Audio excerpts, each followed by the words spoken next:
Di sini saya akan mempresentasikan tentang analisis kesalahan berbahasa. Pengertian kesalahan berbahasa. Kesalahan berbahasa adalah penyimpangan kaidah dalam pemakaian bahasa. Kesalahan berbahasa dapat terjadi pada anak kecil maupun orang dewasa.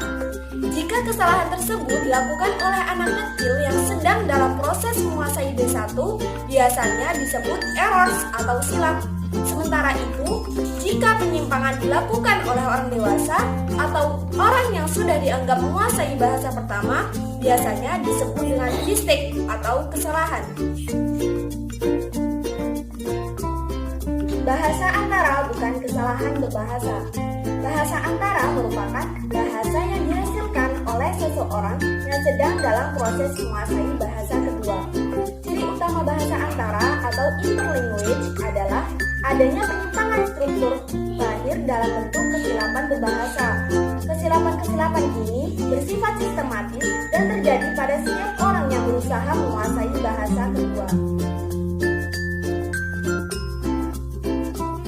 Sebab-sebab terjadinya kesalahan dalam proses belajar bahasa. Yang pertama, overgeneralisasi.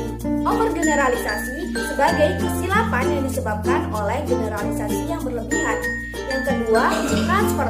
Transfer sebagai kesilapan yang terjadi karena pemindahan unsur-unsur bahasa pertama yang telah memfosil ke dalam bahasa kedua.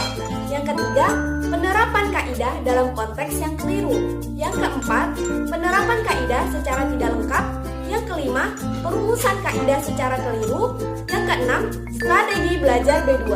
Strategi belajar B2 dapat menimbulkan kesilapan karena pendekatan yang dilakukan oleh pembelajar terhadap materi kaidah bahasa kedua yang dipelajari.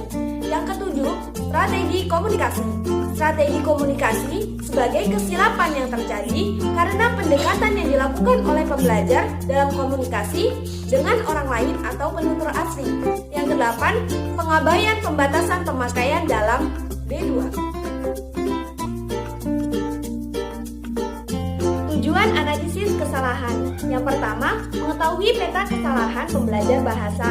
Yang kedua, mengetahui kedudukan kesalahan dalam proses pembelajaran bahasa kedua atau bahasa asing pada mental pembelajar bahasa. Manfaat analisis kesalahan. Yang pertama, menentukan urutan bahan pengajaran dengan menyesuaikan tingkat kesulitan dan kemudahan materi-materi bahasa. Yang kedua, menentukan materi-materi bahasa yang perlu mendapat penekanan, penjelasan khusus, dan latihan-latihan. Yang ketiga, memperbaiki pengajaran secara remedial. Yang keempat, memilih butir-butir bahasa untuk keperluan evaluasi atau pengujian kemahiran pembelajar. Yang kelima, untuk mencegah atau menghindari kesalahan sejenis di masa-masa mendatang, sehingga para pembelajar dapat menggunakan bahasa dengan baik dan benar. Langkah analisis kesalahan berbahasa. Yang pertama, tahap mengenal kalimat idiosinkratik. Yang kedua, tahap mendeskripsikan bahasa antara berdasarkan pasangan-pasangan kalimat yang baik dan buruk strukturnya. Yang ketiga, tahap penjelasan. Dan yang keempat, tahap interpretasi. Implikasi analisis kesalahan dalam pembelajaran bahasa Indonesia. Menurut argumen yang dikemukakan oleh Dr. Supomo, Ranjat, dan Salahuddin antara lain.